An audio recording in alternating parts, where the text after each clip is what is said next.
Everyday life science by সূচনা চ্যানেলের সকল শিক্ষার্থীদের স্বাগত। আজকে তোমাদের দশম শ্রেণীর প্রথম অধ্যায় শুরু করব।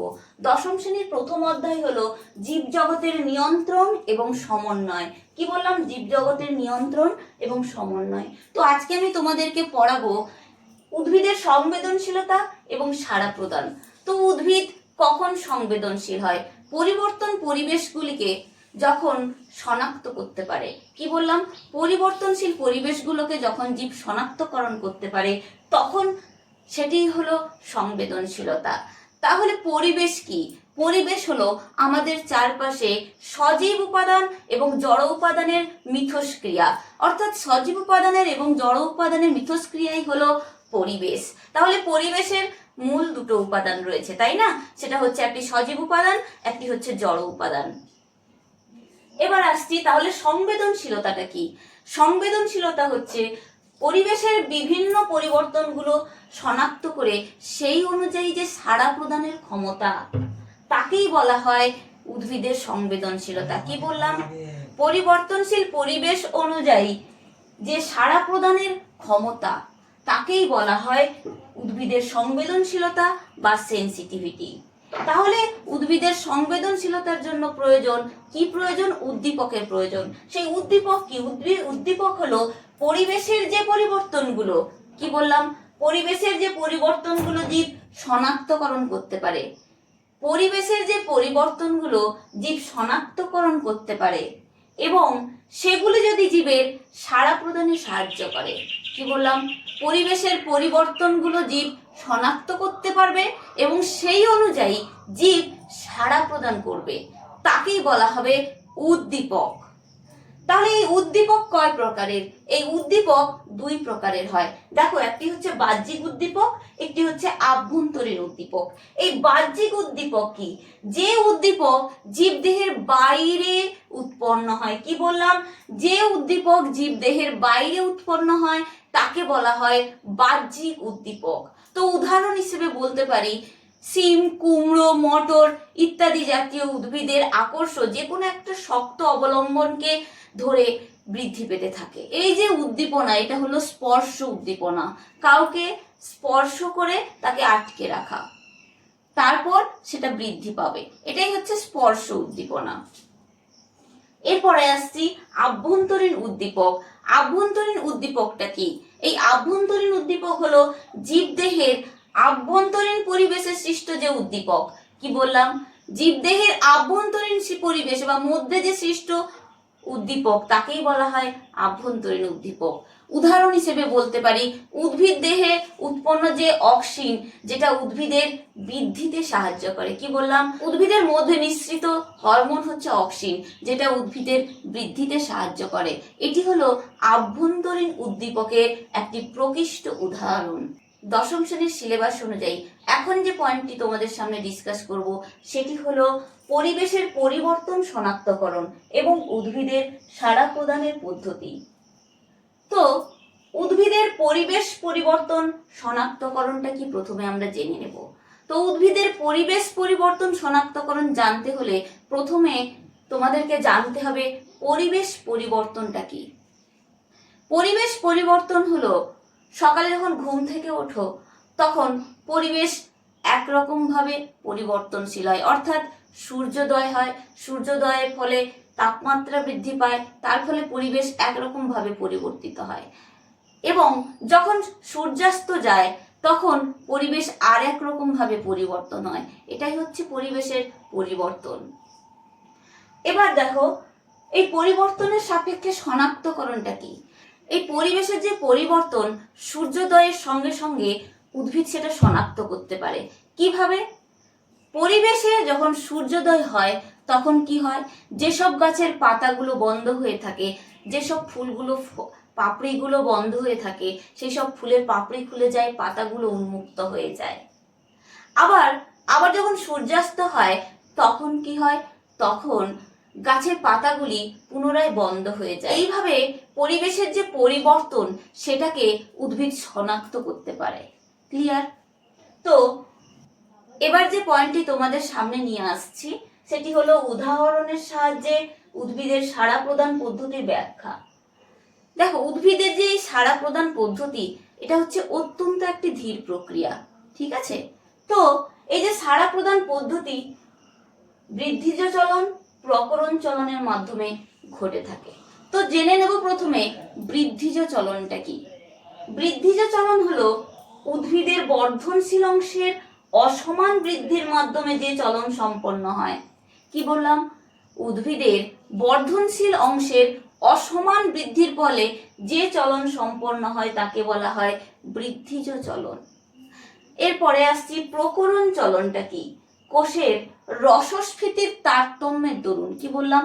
কোষের রসস্ফীতির তারতম্যের দরুন উদ্ভিদের পরিণত অংশে, কোথায়? উদ্ভিদের পরিণত অংশে যে চলন দেখা যায় তাকে বলা হয় প্রকরণ চলন। আচার্য জগদীশ চন্দ্র বসু উদ্ভিদের এই সাড়া প্রদান বিষয়ে কি অবদান রেখে গেছেন? আচার্য জগদীশ চন্দ্র বসু উদ্ভিদের সাড়া প্রদান বিষয়ে যে অবদান রেখে গেছেন সেটি হলো ক্রেস্কোগ্রাফ যন্ত্র আবিষ্কার করে গেছেন। এই ক্রেস্কোগ্রাফ যন্ত্র উদ্ভিদের ন্যূনতম সাড়া প্রদানও সেন্স করতে পারে। তো উনি বনচাঁড়াল এবং মাইমোসা পুডিকা, যাকে বলা হয় লজ্জাবতী, এই দুটো উদ্ভিদের উপরেই প্রথম তিনি পরীক্ষা করেছিলেন। এখন যে পয়েন্টটি তোমাদের সামনে ডিসকাস করব সেটি হলো চলন। চলন কি? এই চলন হলো বিভিন্ন উদ্দীপকের প্রভাবে উদ্ভিদ যখন এক স্থানে স্থির থেকে অঙ্গ প্রত্যঙ্গ সঞ্চালন করে তখন তাকে বলা হয় চলন। এই চলন আবিষ্ট প্রকৃতিরও হতে পারে, আবার বক্র প্রকৃতির চলনও হতে পারে। তো এই চলনকে আমরা তিন ভাগে ভাগ করা হয়েছে। সেগুলো কি কি? একটি হচ্ছে ট্যাকটিক চলন, দ্বিতীয়টি হলো ট্রপিক চলন, তৃতীয়টি হলো ন্যাস্টিক চলন। তো প্রথমে আসছি ট্যাকটিক চলন। বহিস্থ উদ্দীপকের প্রভাবে, কি বললাম? বহিস্থ উদ্দীপকের প্রভাবে যখন উদ্ভিদ দেহের সামগ্রিক স্থান পরিবর্তন হয় তখন তাকে ট্যাকটিক চলন বলা হয়। এই ট্যাকটিক চলনকে বলা হয় প্যারাটনিক চলনও। কি বললাম? এই ট্যাকটিক চলনকে প্যারাটনিক চলনও বলা হয়ে থাকে। তো এই প্যারাটনিক চলন বা ট্যাকটিক চলনের বৈশিষ্ট্যগুলো কি কি? নাম্বার 1 হলো এই ট্যাকটিক চলনে উদ্ভিদদের সামগ্রিক স্থান পরিবর্তন ঘটে, অর্থাৎ উদ্ভিদদের গমন সম্পন্ন হয়।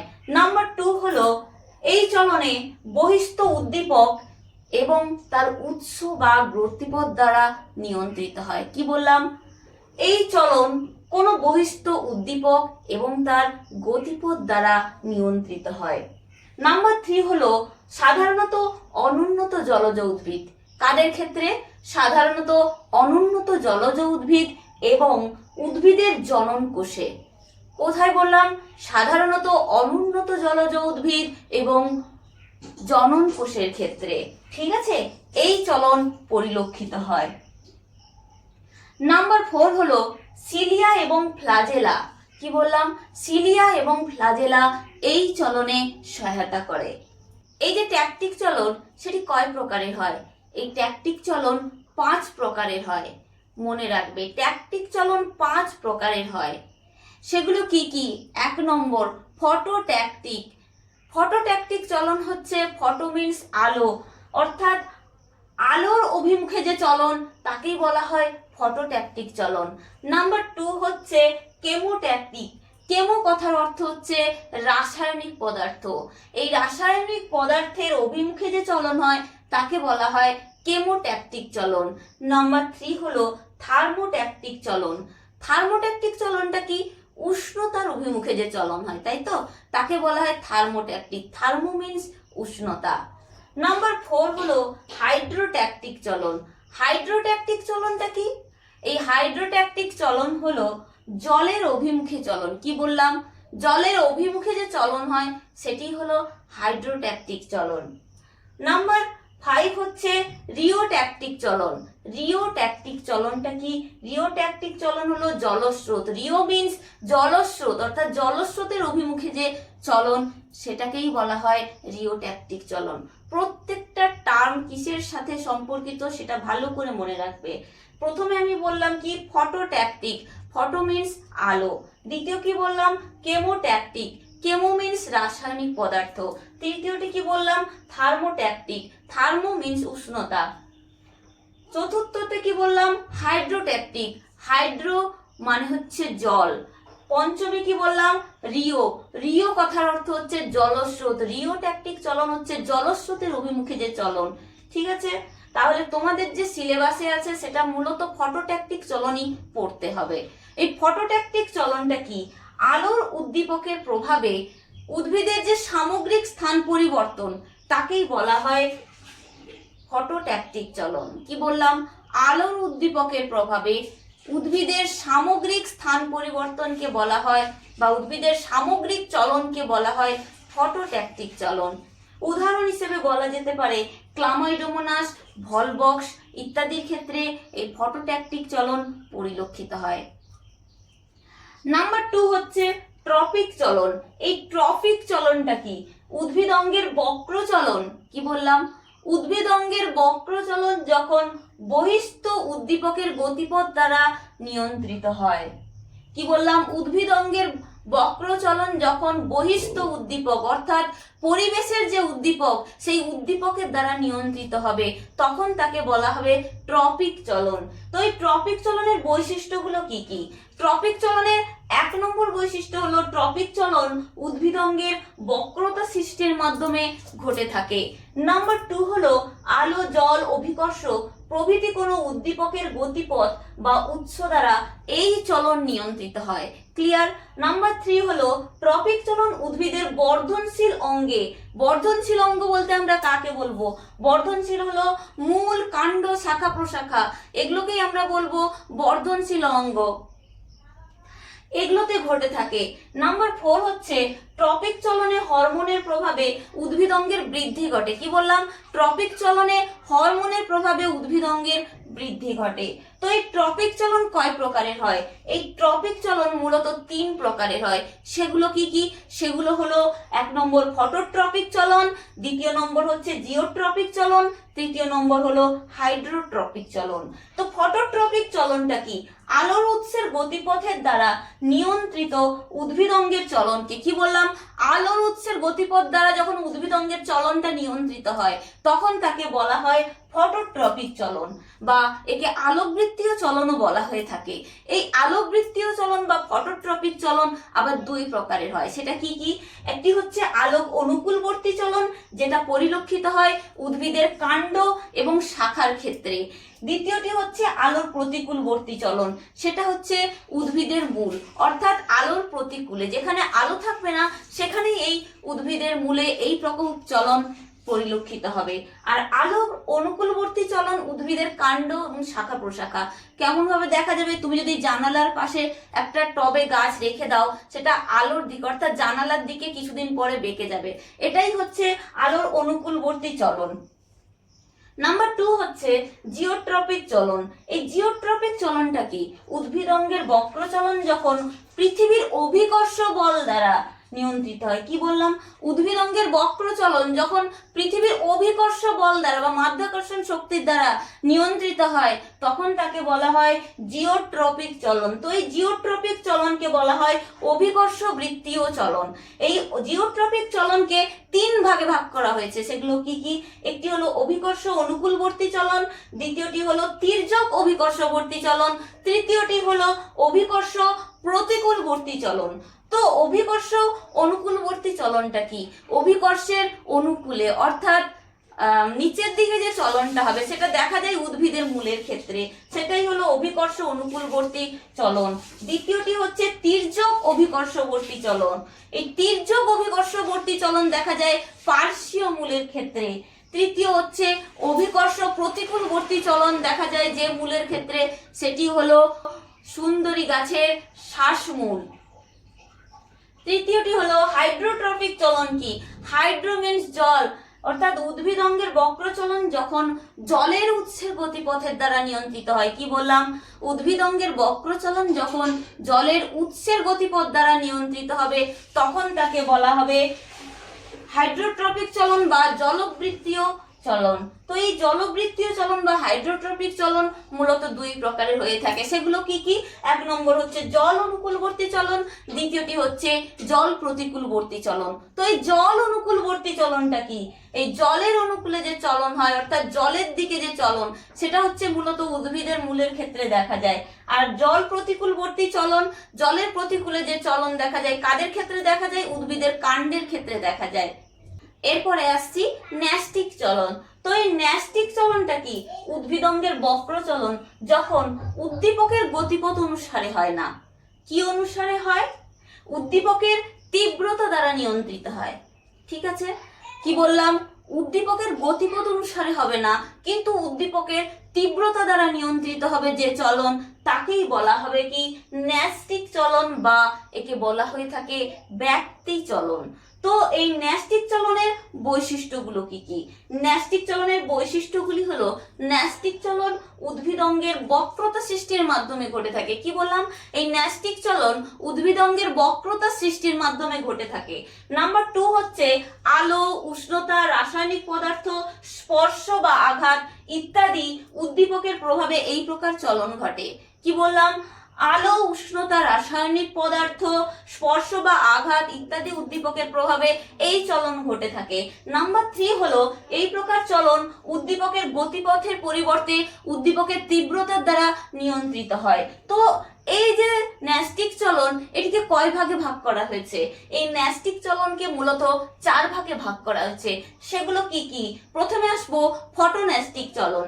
তো এই ফটোন্যাস্টিক চলন আলোর তীব্রতার হ্রাস বৃদ্ধির উপর নির্ভর করে উদ্ভিদের যে বক্র চলন দেখা যায়, তাকেই বলা হয় ফটোন্যাস্টিক। ফটো মিন্স আলো, অর্থাৎ আলোর হ্রাস বৃদ্ধির উপর নির্ভর করে উদ্ভিদের যে বক্র চলন পরিলক্ষিত হয়, তাকেই বলা হয় ফটোন্যাস্টিক চলন। তো উদাহরণ হিসেবে দিতে পারি।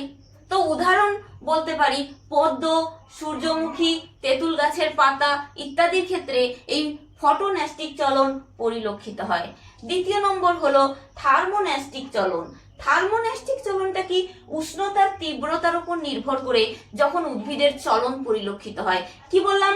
উষ্ণতার তীব্রতার উপর নির্ভর করে যখন উদ্ভিদের চলন পরিলক্ষিত হয়, তখন তাকে বলা হয় থার্মোন্যাস্টিক চলন। উদাহরণ হিসেবে বলতে পারি টিউলিপ, সিম গাছের পাতা ইত্যাদি। নাম্বার 3 হলো সিসমোন্যাস্টিক চলন। সিসমো মিন্স স্পর্শ, স্পর্শ, কম্পন, ঘর্ষণ, আঘাত ইত্যাদিকেই বলা হয় সিসমো। অর্থাৎ এই উদ্দীপকগুলোর তীব্রতার উপর নির্ভর করে যে উদ্ভিদের বক্রচলন পরিলক্ষিত হয়, তাকেই বলা হয় সিসমোন্যাস্টিক চলন। তো উদাহরণ হিসেবে বলতে পারি লজ্জাপতির পাতায়। তো লজ্জাপতির পাতায় হালকা করে যখন আমরা টাচ করি, পাতাটা এমনি বন্ধ হয়ে যায়, তাই না? কিন্তু আমরা যদি জোরে একটু স্পর্শ করি, ওর কাণ্ডটাই নুয়ে পড়ে। তো এটা হচ্ছে সিসমোন্যাস্টিক চলনের একটি প্রকৃষ্ট উদাহরণ। নাম্বার 4 হচ্ছে কেমোন্যাস্টিক চলন। এই কেমোন্যাস্টিক চলনটা কি? রাসায়নিক পদার্থের তীব্রতার উপর নির্ভর করে। কি বললাম? রাসায়নিক পদার্থের তীব্রতার উপর নির্ভর করে যে চলন সম্পন্ন হয়, তাকে বলা হয় কেমোন্যাস্টিক চলন। তো উদাহরণ হিসেবে বলতে পারি সূর্য শিশির, ডায়োনিয়া প্রভৃতির ক্ষেত্রে এই কেমোন্যাস্টিক চলন পরিলক্ষিত হয়। তাহলে ভিডিওটি আজকে এখানেই শেষ করলাম। কারোর যদি কোনো প্রশ্ন থাকে অবশ্যই কমেন্ট সেকশনে লিখে পাঠাও, এবং চ্যানেলটিতে লাইক, শেয়ার, সাবস্ক্রাইব করে পাশে থাকা বেল আইকনটি প্রেস করে দাও, যাতে পরবর্তী নোটিফিকেশন তোমাদের কাছে পৌঁছে যায়। ধন্যবাদ।